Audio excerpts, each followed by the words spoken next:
Not one, not two, not five, but 7 books, all in one, known as the Chronicles of Narnia.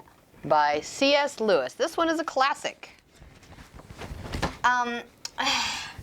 We started reading the first one, The Lion, the Witch, and the Wardrobe, and then I looked at the cover.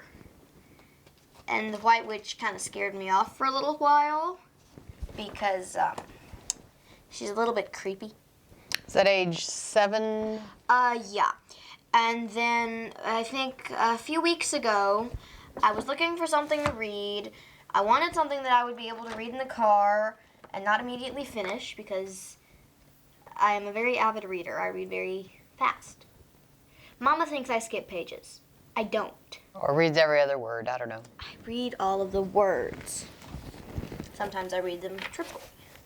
But anyway, the first book in this is actually The Magician's Nephew, which explains everything about Narnia. It's the prequel. Yeah. Kind of like a Star Wars prequel kind of thing.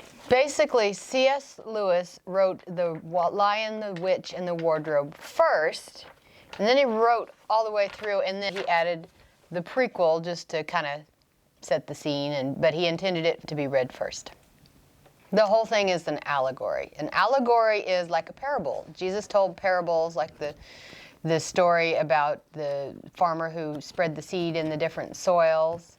That was about what happens when you share the gospel. This is an allegory with the lion, Aslan, playing the part of Jesus in redeeming the world.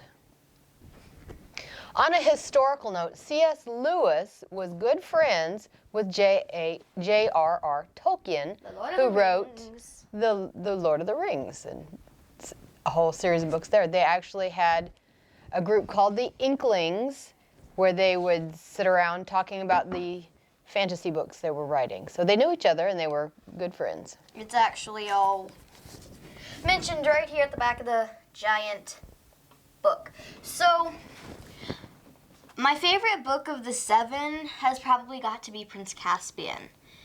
Just because it has Peter, Susan, Edmund, and Lucy, but it also has Reepicheep.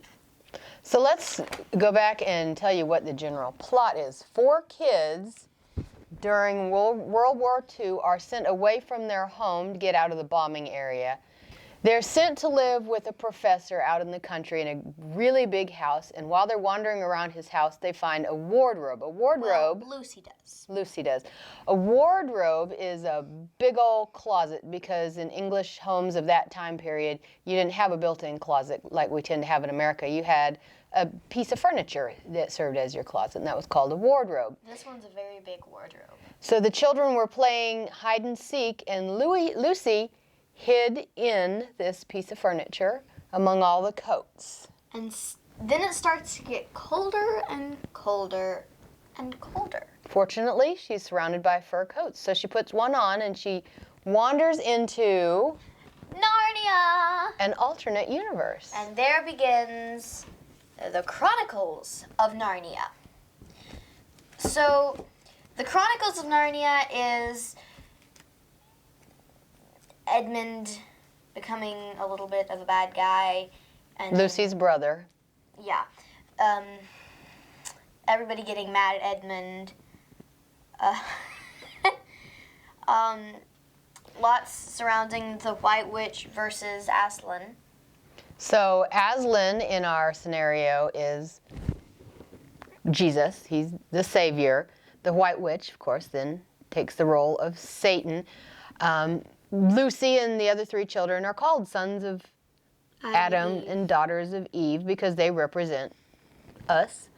Edmund is a particularly sinful little person, and so you get the story of redemption in there.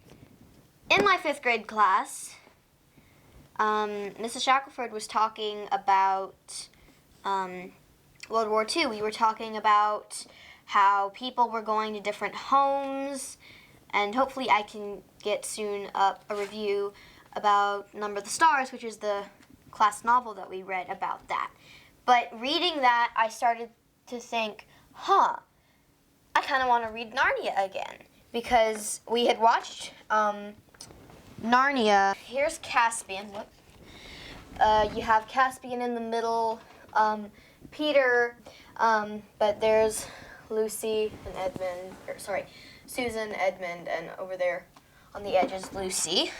And this, of course, is the Chronicles of Narnia. There are a lot of movies based on this book. Cheap. So if this one's available on Amazon, I'll link to it. Otherwise, I'll link to something similar. There's a cow with horns and bat wings. Lots of And a lion's tail. ancient Greek mythological characters in this, like a faun, which is sort of a goat person. And then Aslan breathes on the stone statues, which that's a part of the allegory. Yeah. Don't guess we ought to go too deep into Aslan's sacrifice, really. No. And we have the horse and his boy, which is explaining some of the things that happened not quite during the reign of Peter, High King Peter, Queen Susan, King Edmund, and Queen Lucy. Because actually at the end of this book, they are transported back to their world, which... So it turns out there's a little loose connection between Narnia and our world, and it's not time sensitive, so they can go live for 20 or 30 years in Narnia, and when they come back, it's still the same time, so they haven't lost anything. They're still children when they get back here. So they go and spend some time there, and they come back here, and then while they're off growing up, Narnia ages by hundreds of years, and you meet some of the kings and queens who reign in the meantime. And then a crisis comes, and they have to come back and help in one of the later books. So what I love about Prince Caspian is that Susan lost her horn.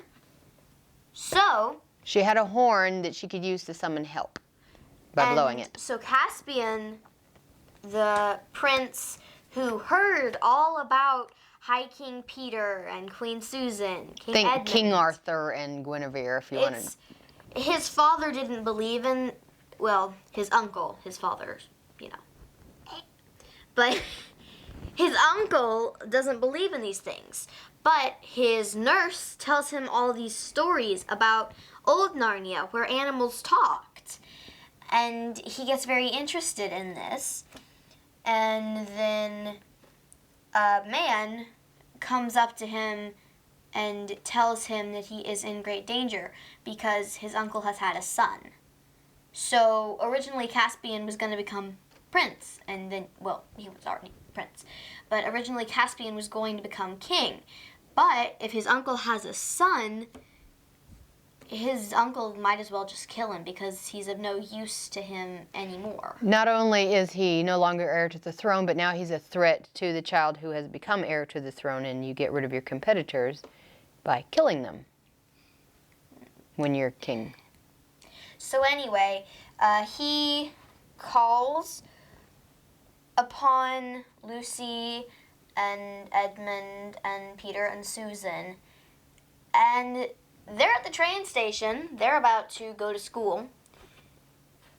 Not anymore. You're just going to be zapped away to Narnia again. But don't worry. No time will elapse in your world. But please don't lock yourself in closets, kids. It's not worth it. Anyway, this time it isn't through a magical closet or anything. It's straight in the middle of the railway station. They're just kind of poof. Gone, you know, kind of sucked into Narnia. They've been summoned. And they are summoned at Cair Paravel, which is their old castle. But they don't recognize it until they start seeing their old treasures, their old rooms, their old clothes. Because hundreds of years have passed. So they're legends like Arthur.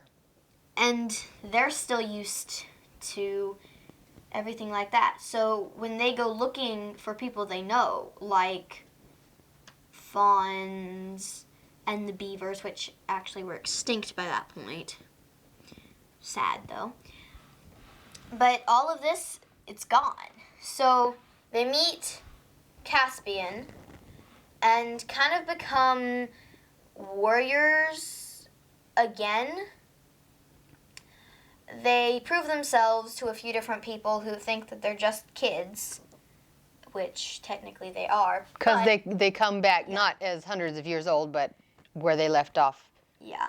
So if you're 11 in our world and you go to Narnia, you're 11 in Narnia. You just grow up faster, but then when you reach our world again, you're 11 again. Yeah, Caspian kind of expects to see Queen Lucy, who is the youngest, like 20 years older than him, but when he calls upon them, High King Peter is his age.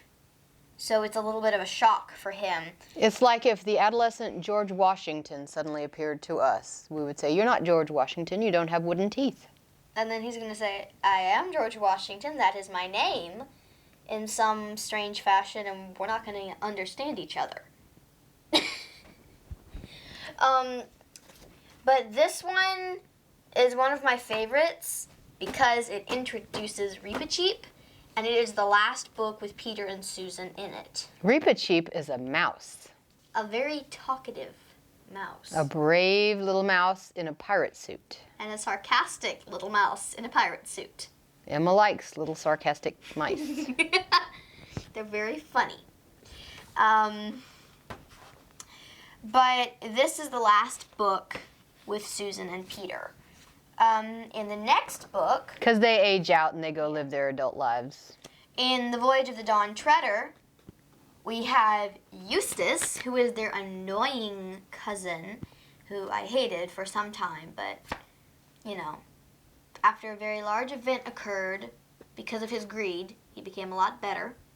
I'm very happy about that. Oh, you'll enjoy what happened. It was a transformative event in his life. Oh, yes. Very transformative. It'll make you very happy, and it'll restore your faith in justice. And humanity. And dragons. But anyway, The Voyage of the Dawn Treader has some of my favorite kind of things. I'm trying to find it. But there's a point where Reepicheep just cannot stop talking about trying to find Aslan's country. And Caspian tells him to shut up, basically. And Reepicheep says something along the lines of, "Well, you promised to be a good king to the talking beasts of Narnia." And then Caspian retorts by saying, "Talking beasts, yes, but I never said anything about beasts that never stop talking." That is very funny to me. Eustace and his friend Jill. He takes Jill to Aslan's country. Well, not Aslan's country, but something that will take them to what could be Aslan's country. Maybe they could meet... No, they couldn't meet old Reepicheep. But they could meet old Reepicheep's great-great-grandchildren. So, mice. More generations have passed by the time we hit Eustace and Jill because we're into a new book now. But Aslan... A funny thing about Aslan is the older you get, the larger Aslan gets. So a young child would see Aslan a little bit smaller so that they aren't too intimidated by him. They find him a little bit nicer. Again, we're into the allegory. God meets you where you are. When you're little, you learn Jesus loves me. And as you get older, you learn about justice and sin and that sort of thing. And it's tailored to the information that you can handle at whatever age. After the silver chair, we have the last battle.